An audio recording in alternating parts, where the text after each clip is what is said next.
বুঝতে পেরেছি। আর যদি আমরা তোমার এই সন্তান হতে পারতাম, না না, তুমি আজ তুমি এমন হাতে অভিশাপ করতে এ কথা বলো না উষা। করে রাখছো তোমাদের সন্তানের আমি ভালোবাসি, একই আমি আজ ভুল করে তোমাদেরকে অভিশাপ করেছি। এই অভিশাপে যে তোমাদের যেতে হবে ওই মধ্যধামে। তবে দেব না, বলো বলো, ওই মধ্যধামের পথ তো আমাদের জানা নেই গো। কে হবে আমাদের দুঃখের সাথে?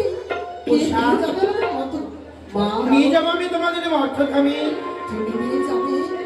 সর্বদাই যখনই তোমরা মা মা বলে ডাকবি, আমি তোমাদের ডাকি সারা দেব। আচ্ছা বলছো মা, তবে 33 কোটি দেবগণের সামনে তুমি আমায় কথা দাও, সর্বদাই আমাদের মতো বলে মা মা বলে স্মরণে বলে সর্বদাই তুমি আমার সহায় হবে মা। বেশ, আজ আমি দেব সবাই কথা দিলাম, যখনই তুমি আপদে বিপদে পড়বি আমায় যদি মামা বলে ডাকো, অবশ্যই আমি সাড়া দেব। তাই ভাবি চলো।